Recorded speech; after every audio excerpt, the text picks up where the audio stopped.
So if let's say you edit a video, okay? Yeah. You have a few ground shots, a few details, and then you have a drone shot in your when you're editing. Where you put the most spectacular when you break the edit, like at the in the middle, at the beginning. I think it depends of the song, right? Or do you have another way for the audience to trick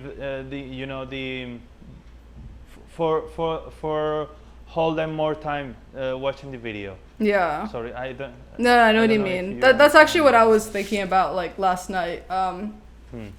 About how like. You need the YouTube guru. You need to put the glasses. When you talk about serious stuff, you need to put the glasses. Oh, that one? Oh, I have the glasses. Wait, let me get it. Let me get it. No, wait, yeah, okay. The pink one, right? Yeah, okay.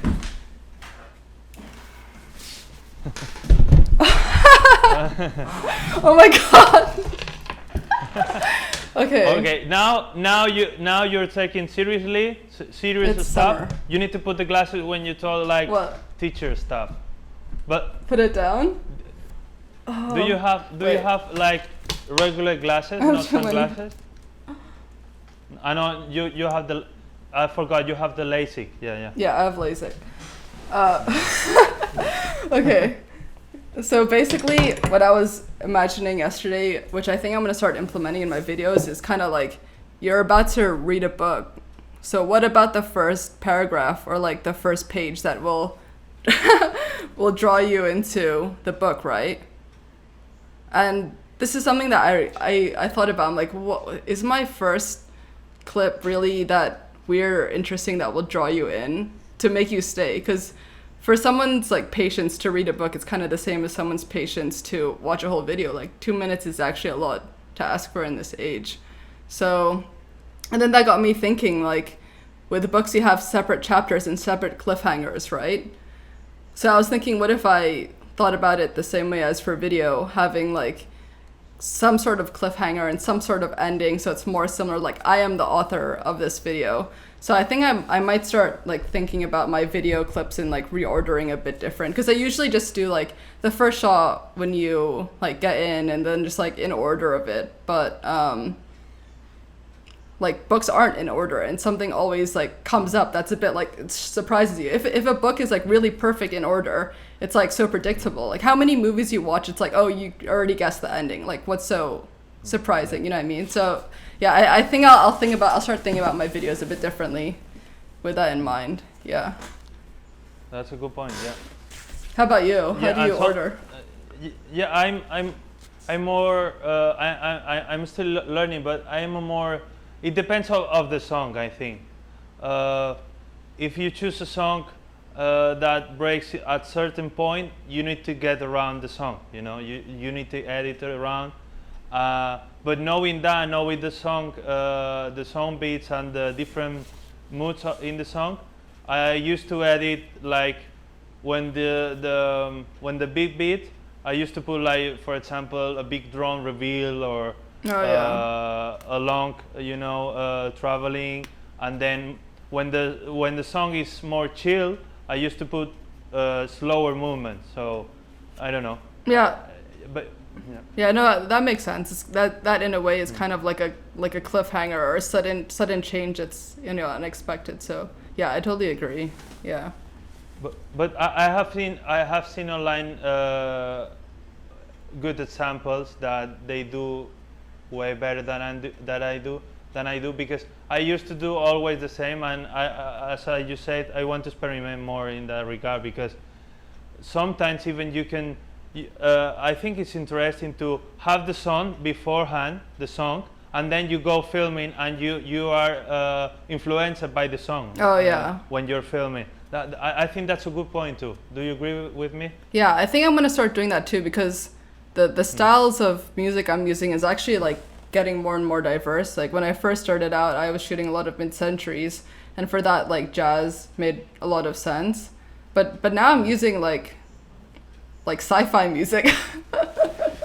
Yeah, it's a bit UFO, right? So I think yeah, that's a really good point. I think I should, you know, have the music in mind. Me Yeah, too. but yeah, your musics But are more similar to each other. Yeah. But regarding about the order, when you show, let's say, a property in a video, it depends. Because as you said, if you show always all the properties in the same way, it can be boring. You know, it can be so predictable. If you start always with the entrance and then you get in and always the same order, I think is boring. So Yeah. oh, by the way, guys, we have an announcement for the end of the video. I don't want to say anything now, but that's so true. I'm brought by Mountain, the director, showed the music of the movie to the actors. They were filming. Yeah, I think your point is very interesting. What you do in life is really interesting. So, are you following to the new buildings are in LA and in America, or just you're more fascinated with the old stuff?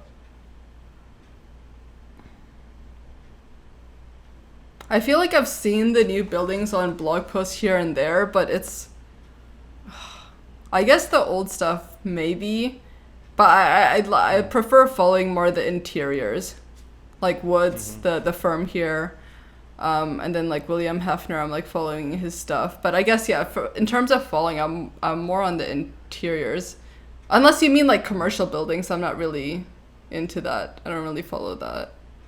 And then homes you can't really see, I guess. Yeah.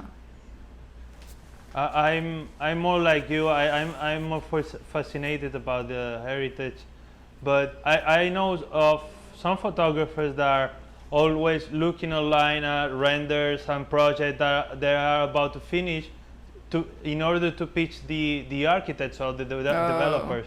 I think this is a smart move, but I don't do it myself. Yeah. I just wanted to know if you do. That's actually, yeah. I'm now that you say it, I'm actually following it a bit more, because I think what I want to do is more film. So even if it's like a commercial building or a space, I think I don't mind getting into that for film. So I'm following it more for yeah, maybe down the road I would know which are the firms here and then pitch some videos. So in that way, yeah. So where do you see yourself in 5 years in terms of your career? Oh, I really want to do more and more films, like interior films, and I guess like architecture, buildings. But yeah, I really want to like improve my videos a lot, and then get more into that space, because it's not, I don't know why, it's not really common here in LA. Like you would think it is, just by how much creativity there is here. Plus it's the film capital of the world, so why aren't these architects, interior designers doing film? But I think I've seen some, but they're hiring more like super real estate roller coaster people. Sorry. Sorry. Can you explain? No. Can you explain to I know what you're meaning, but can you explain what you're talking about for the audience here? Yeah. So. No. Yeah. I think it's fine. No. So basically, like those videos, I feel like it's very. What's out there? Is there a UFO? Oh no. Dogs are fighting like crazy. Sorry. Yeah. Like it's very stock in a way. Like no matter what the house is, sometimes they're just putting a EDM music for the sake of putting it, because they are doing it. The shots are often the same. It's like the mindset of a lot of these shots are like how to get in and out as fast as possible, and I'm like, how do I spend more time here? It's very different. And a lot of them, I mean, they just use like gimbal and stuff, and just they don't even like change their lenses. It's like super. So yeah, you know what I mean. We are for the people. We are talking about the typical real estate videographer that runs around the house with the gimbal, super fast, with fast music, and we don't like these videos. Yeah, it's just so like. if you ask me like one of those videos how memorable it is, it's so hard for me to even like specify which one, because they're all so similar. Like, what makes it stand out? And also the same for like the realtors or the clients. Like, do you really want your video to be the same as other people's videos? Like, you need your house to be memorable. So like, even if it's for real estate, like you have to do it like in a more custom and memorable way. So I don't know. And then they also like don't change their lenses, because you know, if it's more than half an hour, they're like losing time. So there's that. No, but yeah, this is the main difference between typical real estate video and an interior design video. When you do a proper interior design video, you work harder. You look for closer vignettes, and you don't do always the same with the gimbal and stuff. But yeah, because I don't know you, but I have been working for the last 13 years or so. For the regular people that don't really know what I'm doing, they thought that if I'm shooting homes, they think like I'm a real estate photographer, architectural photographer, interior design photographer. For their mind is the same. Has it happened to you, like some clients, they think like real estate photography and interior design photography are the same?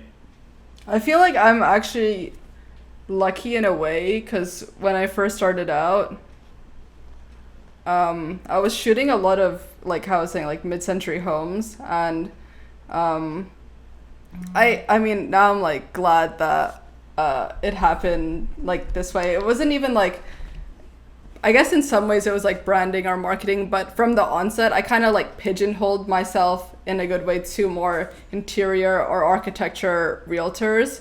So then like most of my clients, even for real estate, the homes that they design are like done by some really famous interior designer and architects, which is like exactly how I need for my portfolio. Like, I think a lot of real estate photographers are like shooting real estate apartments or whatever that might just not be staged or something, and then they'd have to like do this whole thing to get into interiors or architecture. But I feel like because from the beginning I already made myself to be that like interior photographer that realtors want to hire, it made the jump so much easier. And then without even really trying, like I have a bunch of interior shoots or like builder shoots just because my portfolio is already there. So yeah.